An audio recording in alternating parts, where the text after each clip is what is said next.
Ведри и посветени кошаркарите во колички на меѓународниот турнир во Охрид покажаа дека инвалидитетот не е пречка за да се спортува. Се радуваат на секоја нивна средба, бидејќи како што велат, за време на тренинзите и надпреварите кружи позитивна енергија, се надеваат и дека ќе бидат инспирација за помладите, кои најчесто остануваат дома затворени да се вклучат во екипата. Прво, секоја спортска активност е многу значајна за правилно држање на телото и за функционирање на лицата со попреченост, а овој спорт поготово е специфичен затоа што гледате како е динамичен и од една страна е многу социјален затоа што не дозволува себично играње во тимот, затоа што играта е многу гломазна, мора неколку играчи да изиграат за да се поентира во играта, така да е многу захтевно и е многу тимска игра. Да, имаме многу активности, за жал помладата генерација изгледа секаде, тоа во спортот се многу малку присутни. Еве ги имаме апел, може апел да дадеме сите што се лица со попреченост, сите кои што и здрави лица нека биде, кои што сакаат да пробаат да играат кошарка во колички, нека дојдат во клубот Hope Sport, во салата Јане Сардански во Скопје, во среда и петок имаме тренинзи претежно од 13 часот.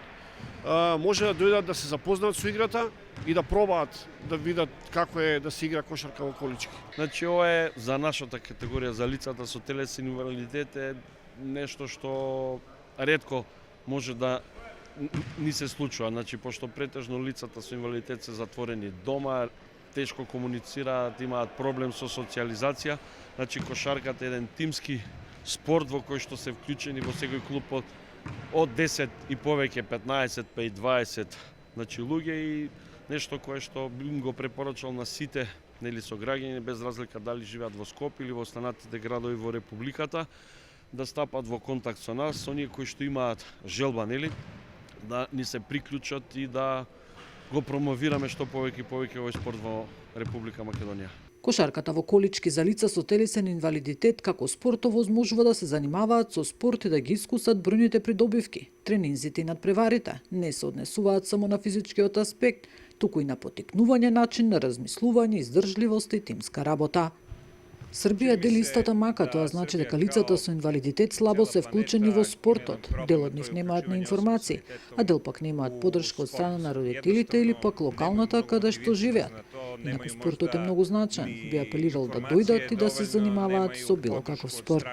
Личната цел беше да нашава држава има представник во НЛБ Велчер лига, што се организира на ниво на кошарка во колички, исто како што е АБА лигата кај условно кажано здравје.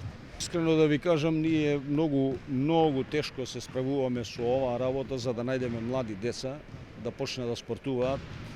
Правиме и семинари, правиме и обуки, и на нашите Facebook страни објавуваме секакви прилози во однос на тоа да ги извлечеме децата од дома, да не седат на компјутери и на телефони, него да почнат да спортуваат. Имаме услови, еве да речеме Јане Сардански салата за кошаркарите во Количка, Олимписки комитет ни ја даде на бесплатно користење, така да за жал многу е мал одзивот. Еве гледате и структурата на нашиве кошаркари е релативно како старосна граница малку повисока.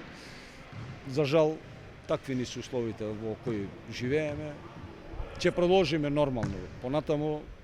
И покрај сите препреки кои ги носи судбината, овие спортисти се пример за тоа како изгледа кога некој вистински го сака животот и спортот.